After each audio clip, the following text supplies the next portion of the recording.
If you've explored any caves at all in Tears of the Kingdom, there's a big chance that two things have happened. One, you've gotten lost, and two, you found a Bubbul Frog. I imagine most people's thoughts when seeing this Bubbul Frog for the first time was, wow, this is super cool. Is it an enemy? What is this? If you played Breath of the Wild, you know it kind of looks like a Satori, and also if you played Breath of the Wild, you also know it kind of looks like a Bluepee. So obviously the only solution you could come up with was to brutally murder it. When you kill these Bubbul Frogs, you receive a Bubbul Gem, which is cool. It kind of looks like a snowflake, right?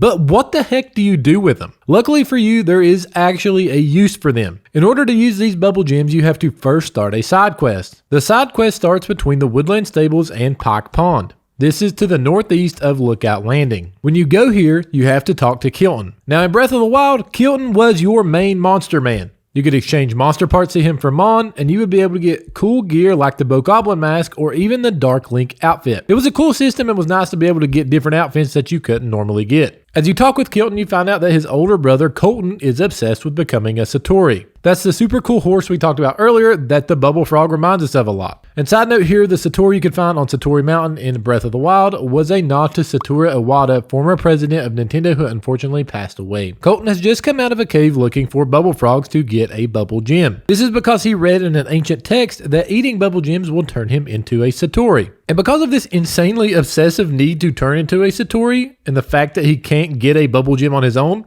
Koltin asks if you have one. If you already have one on hand, which is highly likely, then you will give it to him, he will devour it, but it doesn't work. Because of this, he decides to start a quest to get more Bubbul Gems, and he leaves the area you're at. Luckily, Kilton says he will help you find Koltin again if you meet him at Tarrytown. Tarrytown is located on the east side of Hyrule between Akkala and Lanayru. You have to come here at night after 9 p.m. to find Kilton. Kilton explains that he no longer is a salesman because he built a tiny nest egg and then gave his shop to his brother, and now he has a real dream of educating the world about monsters, but he can't start this dream until Hudson comes back. You'll then see Koltin off in the distance near Ulri Mountain, right near the Ulri Mountain Skyview Tower. You can teleport to this tower to get you closer to Koltin. When you talk to him for the first time, he asks for 2 Bubbul Gems, and in return gives you a Bokoblin mask. And this is really how this works. You get Bubbul Gems, and you give them to Koltin, and he will give you items in return for them. Each item is selected by Koltin for you, and you also no longer have to use Mon and your own monster parts to buy these special items. You just use Bubbul Gems. If you notice on the outside of Koltin's stand, you'll see whichever item he's going to give you next hanging out here.